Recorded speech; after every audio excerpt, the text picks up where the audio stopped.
Hello, everyone. My name is Michael Lewellen from OpenZeppelin. I am the project manager for the audit team, and I'm here to share some best practices for smart contracts in a quick 10-minute format. So without further ado, I'm going to go ahead and get started. First of all, for those of you who haven't heard, OpenZeppelin is a company that has been in the Ethereum space for many years now. We're focusing on protecting the open economy. We do that through our contracts library, security audits, and several products that we're coming out with. And we've worked with a lot of big parties in the space, including Compound, the Ethereum Foundation, Coinbase, and many others. Our focus is on three different areas. First of all, of course, have the open source contracts library, which we encourage anyone using standards to make use of for ERC20, 721, and many others. I'll talk about that in a second.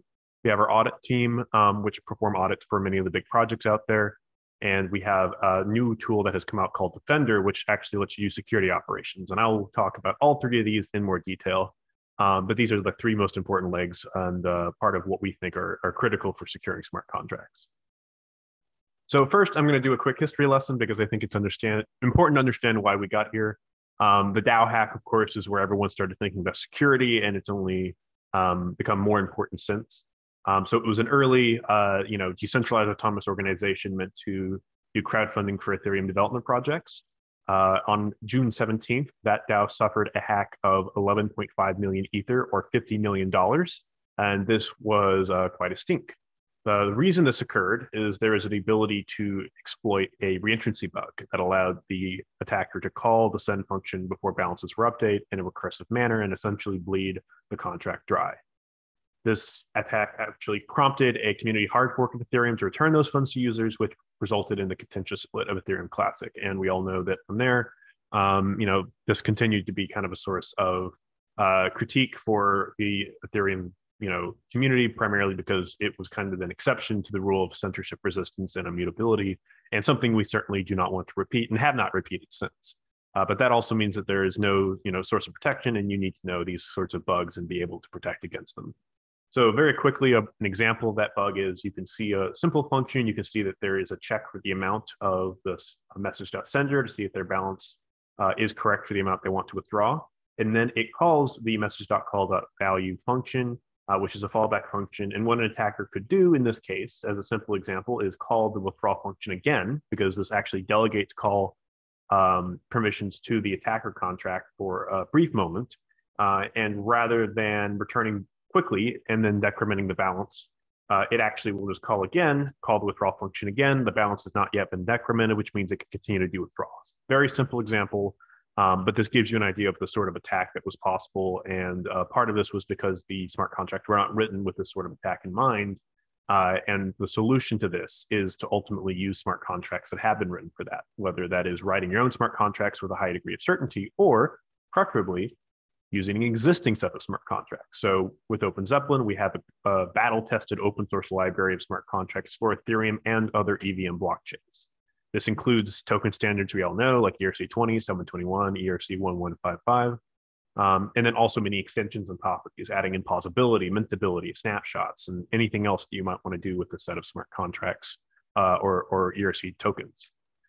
We also have the ability to do upgradability, so you can upgrade your smart contracts quickly. We have access control, so not only making them ownable, but also having specific roles for minters, for delegators, for burning, etc. We have governance, which we actually just audited a new set of governance contracts from Compound Governor Bravo. We have many different utilities, some automated plugins for Hard Hat and Truffle, and then also some security modules that specifically address reentrancy scenarios. So very quickly, to prevent some of these exploits, you could either use a reentrancy guard. It will add a function modifier on top of a function to make it impossible to actually have reentrancy on top. However, that doesn't work for some payments because you might actually need, for example, an ERC20 token to do some balances on another contract before returning control. So you might also use a pull payment method, which basically means that someone will initiate a withdrawal. It'll be set aside in an escrow, and then someone can withdraw it again in a separate transaction. By virtue of having a separate transaction, reentrancy is impossible. And by the way, there are links on the bottom of each slide that I encourage you to go to for more details. So second of all, after contracts, you also want to get audited, because even if you use a contract, there might be many changes you make or different logic you add in, and you definitely want to get that audited. So we're one of the top audit firms in the space. Although I would encourage you to get an audit anywhere you can, even if it's not us. And that process usually goes where you submit the code. It's available from some pros and commit. We look through it. We provide a list of vulnerabilities in a report, and then you fix them. And then we do a final report that you can then publish to say, here are the issues that have occurred, that they have been fixed, and you go from there. And typically getting reoccurring audits is a good idea every time you have a big release. So that's important, but there's many other things you should do outside of an audit for quality assurance, especially because auditors are in limited supply. I know we're backlogged out for the year. I know a lot of other firms are in the same position. So having a QA process within your team or within your company is very critical. So first of all, having disciplined get flow, having PRs, getting them approved by someone else, always having reviews occurring is very important, as well as knowing, what changes occurred for what reason, where were they, which changes have been audited, which ones aren't. That's all very important. Adding NAT spec comments to all contract code and keeping it clean so it's very clear what's going on. Having documentation for the architecture and relevant protocols so people know how to use them and people understand what's going on. Having an exhaustive suite of tests using either hard hat or truffle or anything else that you can build, but aiming for 100% code coverage, especially because you want to be able to test against changes you make and know that the assumptions are still correct. Using code libraries, OpenZeppelin, but also Genosis multisig and many others, and specifically importing them through npm packages or something similar so that you're not copy pasting code and potentially introducing vulnerabilities in that way. And then finally, just doing your own internal security reviews, taking time aside to just focus on that, and then run bug bounties regularly to ensure that if someone does find a bug in your code outside of your team, they're encouraged to report it to you and get paid rather than having to monetize that through a hack of their own and potentially causing a lot more damage. So the final tool I'll throw out there is kind of your post-deployment security. Once you've secured your smart contracts and you've gone through all the checks necessary when you deploy them, how you deploy them and how you manage them after that's really important. So we have a tool called OpenZeppelin Defender. It does ops automation and secure app infrastructure.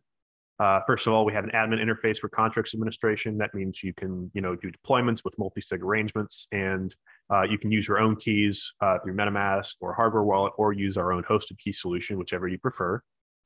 We also have a relayer, which does that hosted key solution, but it also does reliable transaction delivery, so you don't have to worry about gas fees or, resubmitting it. Make sure it gets delivered on time, especially if it's important to get that out there in a timely manner. We have auto tasks, which are basically just serverless code for automated tasks and off-chain logic. So if you need to run some scripts on a recurring basis to update the smart contracts, or you want to be able to respond to things immediately, auto tasks are really handy for that. We also have sentinels, which monitor transactions and events and then trigger notifications and auto tasks based on those events. So if you have specific metrics you want to be aware of immediately, that's a great tool to have. And then finally, Advisor, which contains a lot of blockchain best practices. So an example I'll throw out there is an exploit that occurred with Urine YDI Vault. They had an issue where basically someone was able to use a flash loan to manipulate a pool and bleed the contract of a lot of money. So you can read the postmortem from Urine in more detail, but basically this attack was noticed because there was a complex transaction pattern occurring. One of the developers made note of that and then immediately moved in to respond. So they were able to mitigate it by pausing deposits within 11 minutes. So you can see that time was really crucial here. They managed to save millions of dollars by responding this quickly, and many millions could have been saved if they could respond even quicker in an automated way. So if you look at the metrics that really notice, they manually noticed, hey, there's a large transaction going on, a lot of gas is being used, there's, withdrawals and deposits occurring very quickly. And we're noticing that a lot of funds are leaving the smart contract quickly. These are all things that you can automate in a script to notice and respond to quickly. So using our tool, you can put together a very robust solution that can respond. And I think our tools are able to do this. You could do this with your own scripts, but I think in any case, these are the sorts of things you should have set up and be able to respond to if you're managing a large smart contract with millions of dollars. So first, have an admin interface that deploys Genosis Safe for a multi-sig wallet that then manages the vault contract. That vault contract has a lot of different functions that are admin specific, so hopefully locked down. And then you'll use a sentinel to monitor the function call and events. And when the function calls are are basically, triggering things you want to know about. You can get that in an email, get it through Slack or Discord, Telegram, Datadog, whatever you prefer. So specifically, let's trigger signal for high gas use. So if we see a lot of gas being used in transaction, far more than is usual, then we know that something strange is occurring that could be an attack.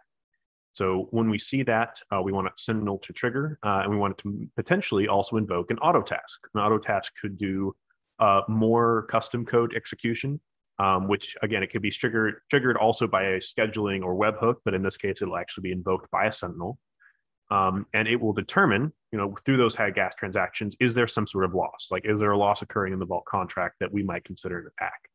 And if so, let's send an immediate alert notification to the team. If it exceeds that threshold, then the team knows that they need to react quickly. And in another scenario, let's say that we also want to be able to respond without manual intervention. Let's also trigger a mitigation transaction. So using the relayer, which does private transaction delivery, we can actually send a pause function to the vault contract and immediately pause it in response to that. So this is kind of a robust solution for responding to these sort of events. Yearn's already a Defender customer, and we also have a lot of other teams in the space using this tool set to manage your smart contracts in an easier manner and also have better security, especially in post-deployment. We're now into an area where flash loans and economic attacks are becoming more common in addition to just normal logic bugs being exploited. So having a strategy to respond to these sort of incidents is crucial. So in summary, this is a quick 10-minute talk.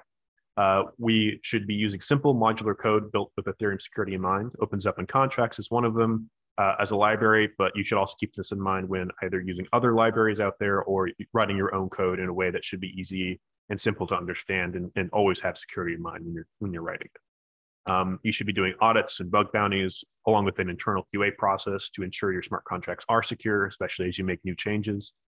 And then finally, you need to have an operational security practice in mind and be able to plan for incident response, because when you have a lot of money, it's just going to be inevitable that someone tries to take it.